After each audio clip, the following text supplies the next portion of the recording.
In this video, I'd like to talk about graphing the tangent function. Or in other words, we will look at the graph of y is equal to the tangent of the angle theta. And to create a graph for this tangent function, we will need to look at the unit circle and construct a table where we can plot different values of the angle theta and their respective y values, which are the tangent values of that angle.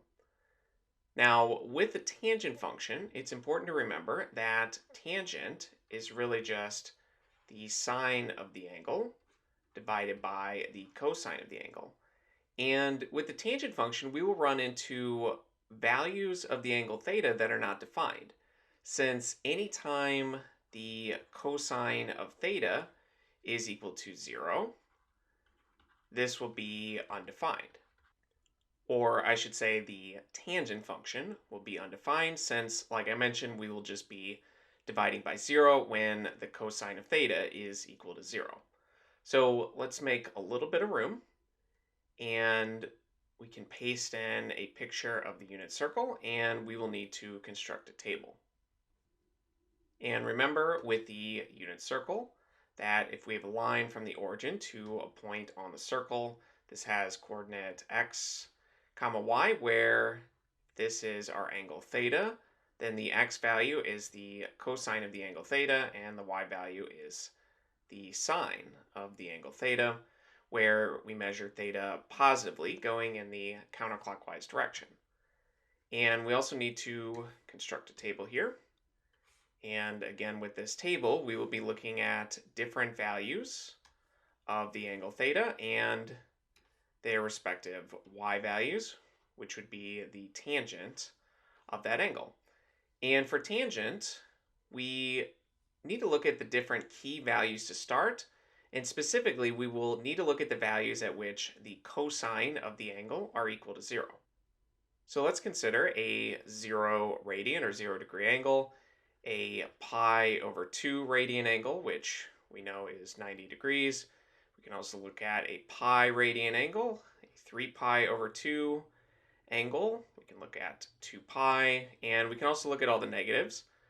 Minus pi over 2, minus pi, minus 3 pi over 2, and minus 2 pi. We'll consider these key values first, and then we can look at values in between these values.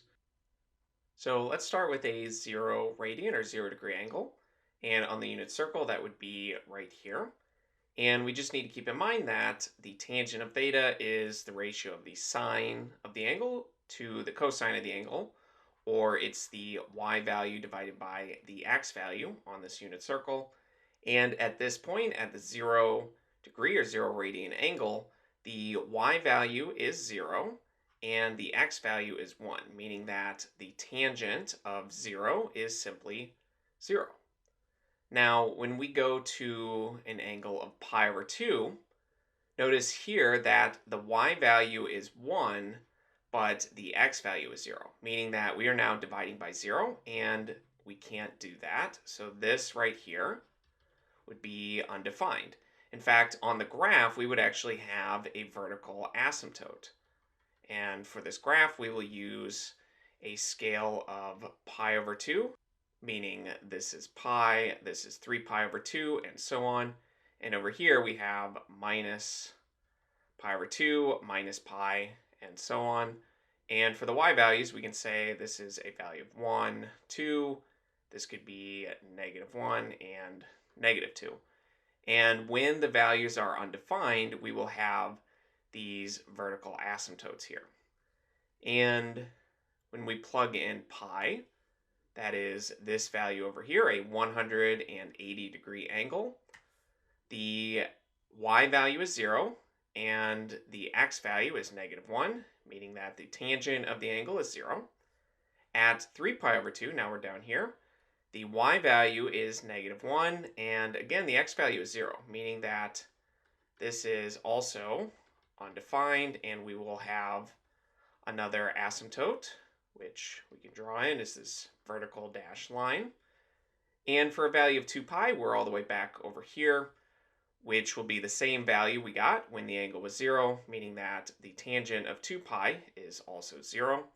Now looking at the negatives, at minus pi over 2, that's just down here, we will have the same value we did at 3 pi over 2. So at minus pi over 2, this will be undefined. We have another of those asymptotes, and you'll notice the pattern for the asymptotes. If we look at minus pi, we're back here, which is the same value at pi, so the tangent there is 0. And at minus 3 pi over 2, that brings us all the way to the vertical or the positive y-axis, and that will be the same value for when theta was equal to pi over 2, meaning that it is undefined there. So we have another asymptote, and the pattern now should be clear that essentially every pi from pi over 2 and so on, every pi radians, we get another asymptote.